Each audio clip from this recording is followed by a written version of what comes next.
It was time to choose. The rebellion was in trouble. Ravens were scouting for the secret rebel base. They needed a game changer. Pieces of the Sky Ripper had surfaced. Renato knew that using it could go catastrophically wrong, but he was sure he could figure out how to use it safely. Also, a temple had risen out of empty desert. The Iblis stone was hidden there.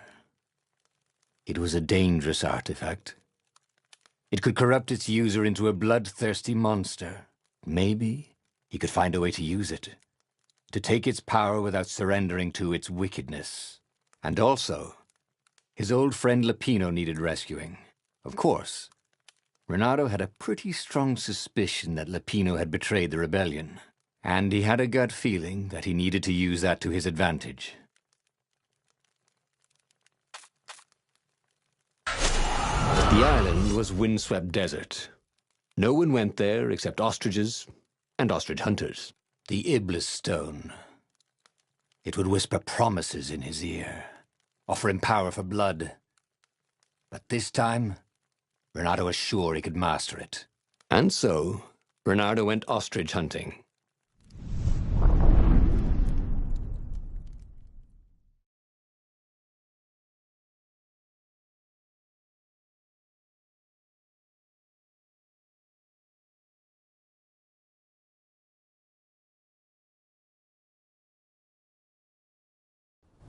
Every child could sing verses about the Sky Ripper, but ancient codices held hints of other things. A stone that ate souls, a ruby that drank blood, a jewel only a righteous man could give away. Were all these things the Iblis stone? Long hidden in a buried temple? Another ancient item that was only resurfacing now? Drawn up from the deeps by the Emperor's horrific rituals? What was he doing here? Last time, the stone had fought him for possession of his own soul.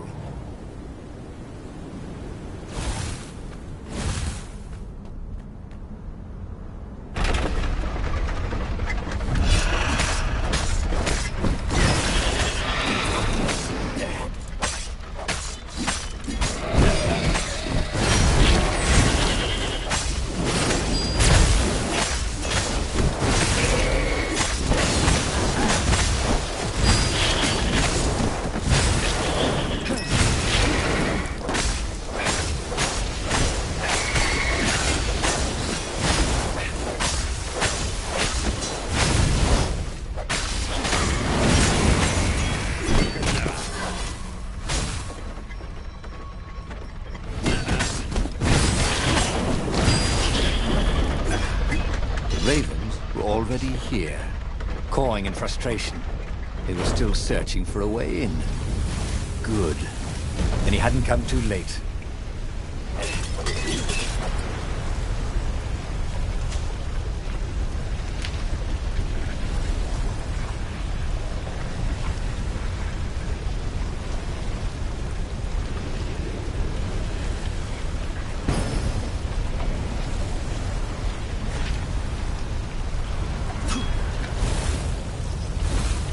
Hey, what do ravens say when they die? Never mind. I'll wait.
There had to be some way to use the Iblis stone. It was old, wasn't it? People were so much cleverer now.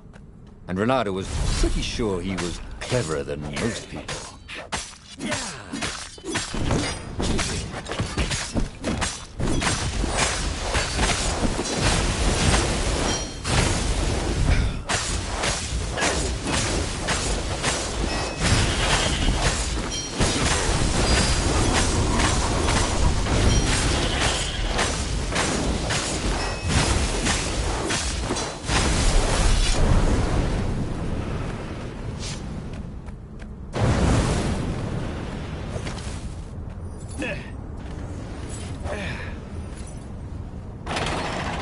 The Ravens at least could not get past this point. Obviously, the temple builders knew how to deal with tomb raiders.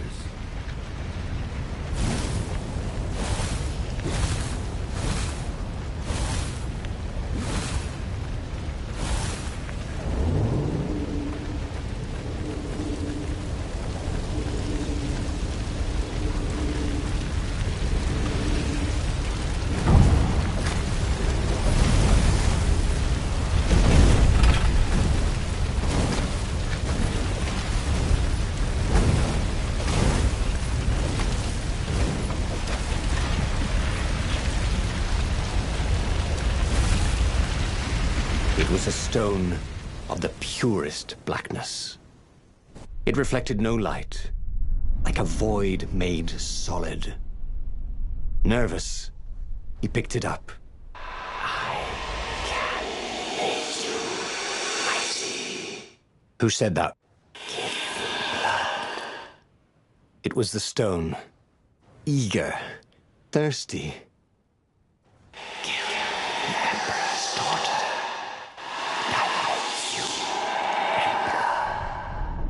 That seemed tempting and terribly wrong. Zenobia was the Emperor's greatest general and a potent witch. But they had been close once. And he had a sneaking suspicion the gem would try to control him. Why not capture the core of Sky Ripper instead? It was the eye of a lost god torn out by the transcendent Emperor to power his greatest weapon. "What's the core?" said the stone anxiously.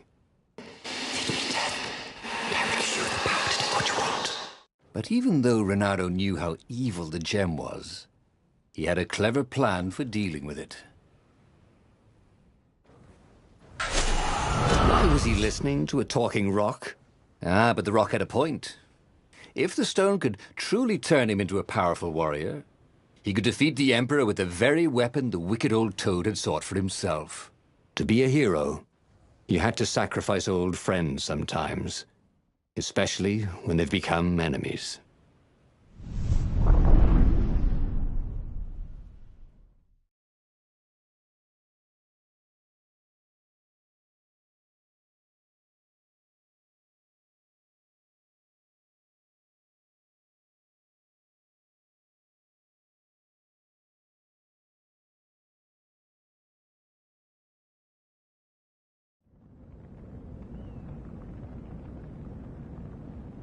As he placed the impossibly black crystal in his gauntlet, Renato had a sudden vision.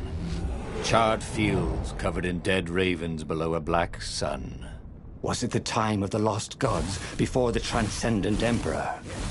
Was it the future? Feed these souls, it whispered. Take the power. He could feel the stone's hunger for souls. Its thirst for blood. All right, I get it. This was going to be interesting.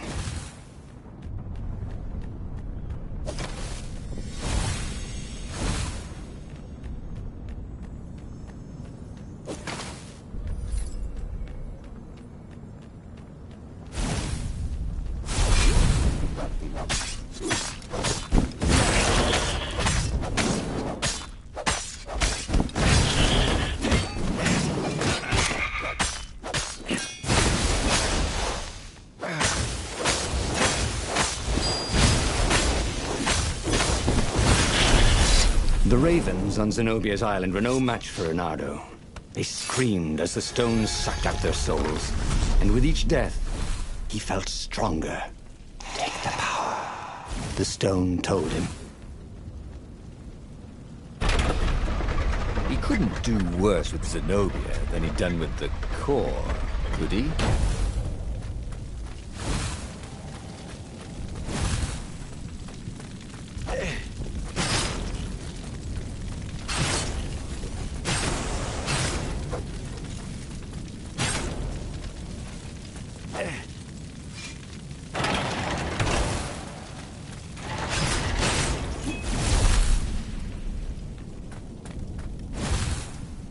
Zenobia was waiting for Renato. She was alone, confident as always. Fire danced at the tips of her claws. Are you here to surrender?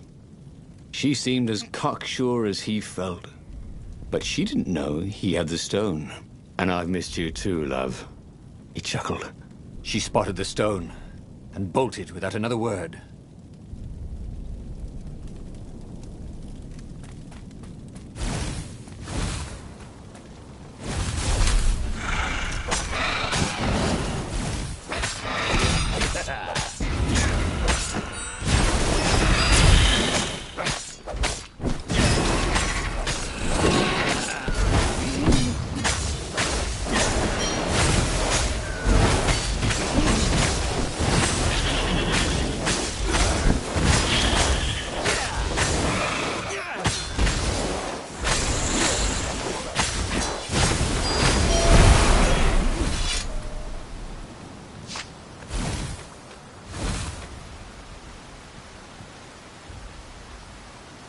Finally, Renato caught up to her.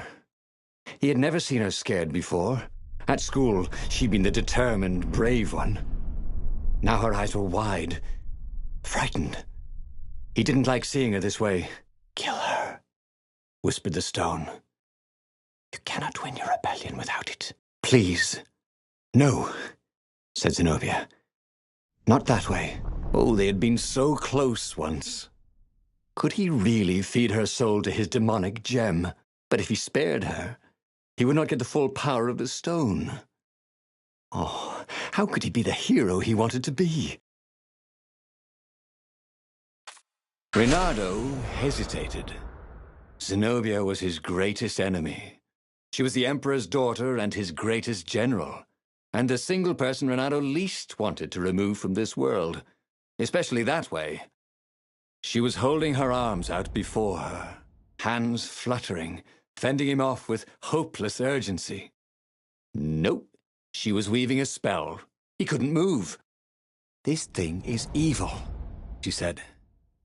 She slid the Iblastone out of its slot in his gauntlet and slipped it into a bag. "Maybe we can learn from it."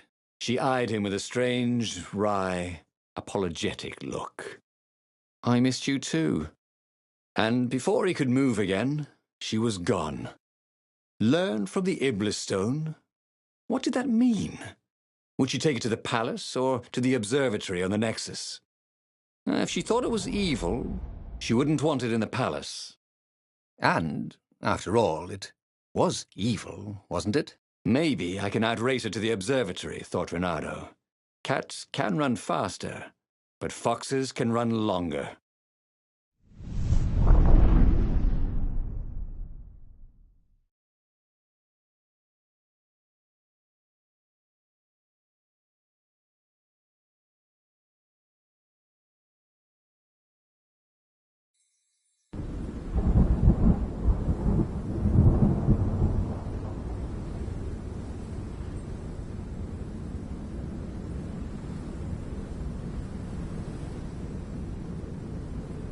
Renato felt a little sick. Ever since Zenobia had taken the stone from him, he'd felt an ache that wouldn't go away. He missed it. He wanted it back. He needed it back. Why hadn't he killed her when he had the chance? She was the enemy. He hadn't even seen her in 14 years. Why had he hesitated? You're a sucker for an empowered woman. Renato kicked himself. Don't make that mistake again.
Zenobia thought the stone was evil. Was it? Well, yes, but he still longed to have it back. He'd felt so good killing ravens with it, and yet he'd felt unclean ever since he'd touched it. She confused him. She'd made him want to be a better fox, and then she'd abandoned him, never telling him she was the Emperor's daughter, never contacting him since. Well, who was she to tell him the stone was evil?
The scientist's toes were pointing arcane instruments at the stone and looking at it through prisms and reflections.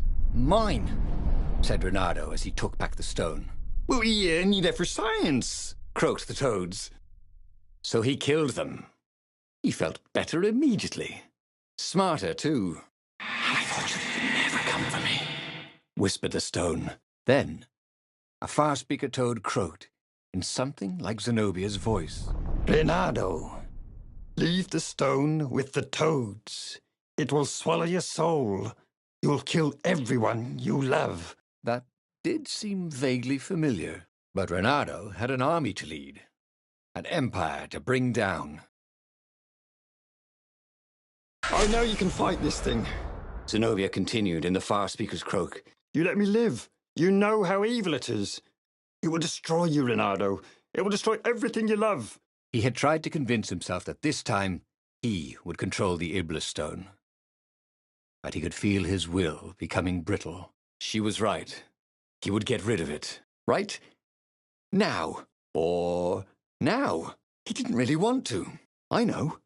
I'll go to the mountains, Reynardo thought. I'll find the strength to do it in the peace and quiet there.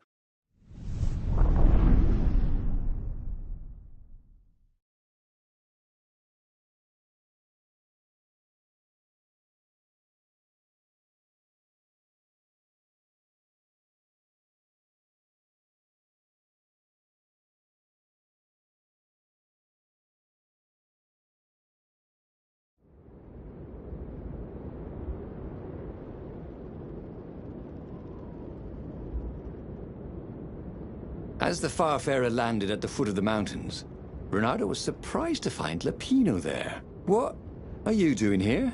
"Oh, you wouldn't believe it. I was stowed away on an Imperial courier ship, dressed up as a combat nurse carrying a general's beak transplant." "This is not a great time," said Reynardo, who was pretty sure he did not, in fact, believe Lapino's story. "That's when you need your friends," said Lapino. "I just need some peace and quiet," said Reynardo, and grimly set out on the path.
Renato told his friend how he had slaughtered the toads and how he had nearly slain Zenobia. A terrible burden, this Iblis stone, sympathized the rabbit. Yeah, but I need it. For the rebellion. Do you now? You know, you were a pretty fine fighter before you were wielding a demonic decoration. Oddly, the sword wasn't whispering at him to kill Lupino. Up ahead in the mountains, there was a peaceful spot. If he could rid himself of his burden anywhere, it was there.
Renato thought it would make a difference, snatching the Iblis stone before the Emperor could get it. And it would destroy him. Zenobia and Lupino, they were both trying to save him. Peace. That was what he needed. So much for peace and quiet. There was Lupino. Again. You're stronger than some dumb rock, Lupino said. Let's just bury it, and no one will ever find it again. Renato could feel the spirit energy of all those dead ravens inside him, pecking away. The rabbit was right. Even if the rabbit was a traitor, he was still right. He tore the Iblis stone from his gauntlet and threw it into the hole Lupino had dug. The stone was silent, probably sulking. Now whoop those Imperials, said Lupino. Aren't you coming?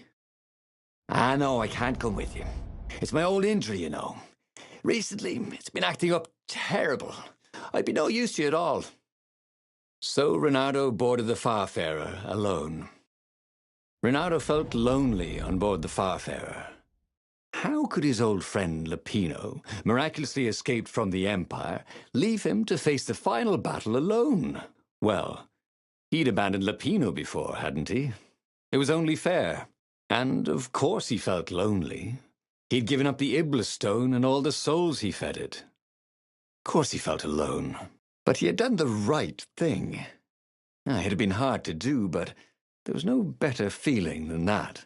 Zenobia would be so proud of him.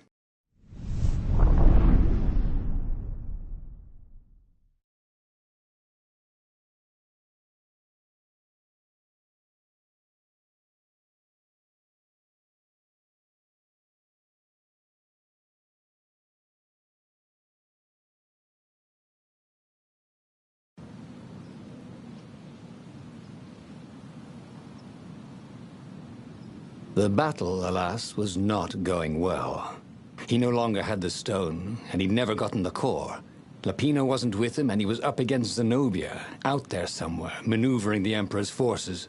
The rebels had been outnumbered from the start, and he still had that aching longing for the stone. But that is what it means to be a hero. He would fight his way to Zenobia.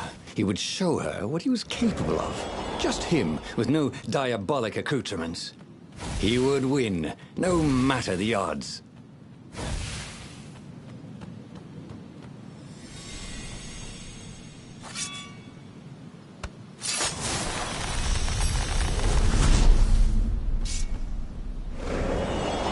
There it was again. The back door to the portal that went to the center of the fleet.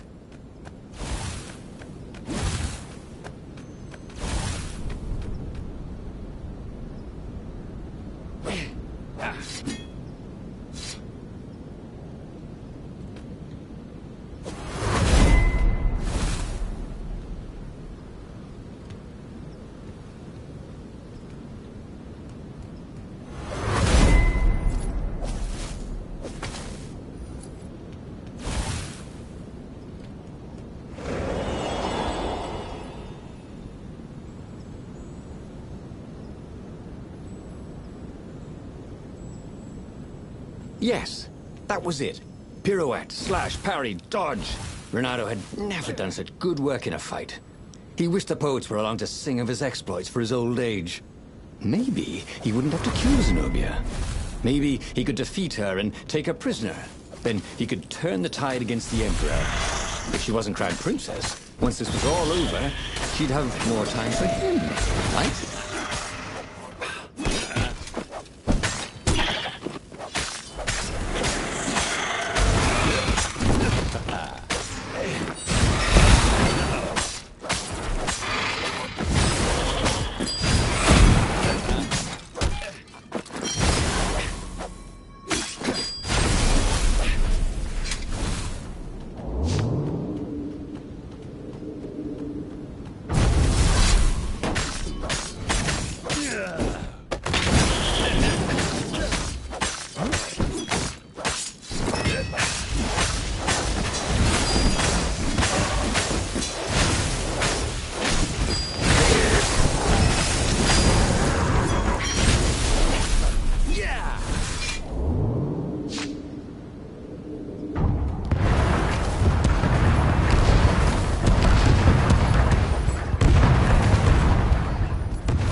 Soon he'd confront the Emperor. Again. This time, he'd make an end of it. He'd screwed up last time, but he had a good feeling about this time.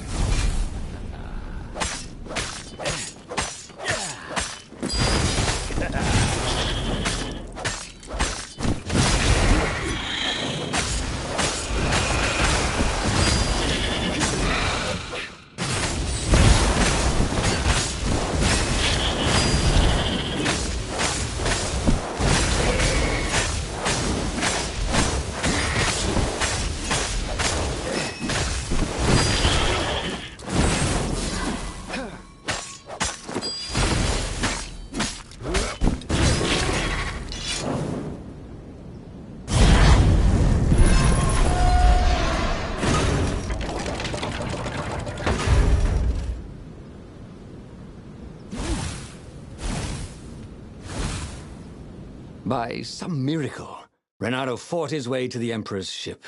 He was exhausted, bleeding, but he'd found the strength to reject the stone. Zenobia came out of the ship. "Renato!" she shouted, and then she fell down and died. Lapino was behind her, wielding a sword that seemed to suck all the light out of the sun. "You idiot! You threw the stone away!" cried Lapino. "You said it was evil." "It hates sanctimonious prigs like you," laughed Lapino. "And we're having a grand old time." Renato turned and ran.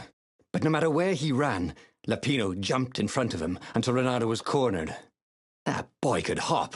You wouldn't do this to an old friend, would you?" cried Renato. "Do you mean This? Said Lapino, as he slid the sword into Renado's guts. Damn it! Again? Oh, again? But he already had all the secrets he needed. He was sure of that. He must have not used them the right way. What was the best, worst mistake he could make? Probably trusting that traitor Lapino.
The book's pages fluttered to the beginning once again, faster than before, and he fell. The clouds parted over the Isles of Boreas. It was time to choose. The rebellion was in trouble. Ravens were scouting for the secret rebel base.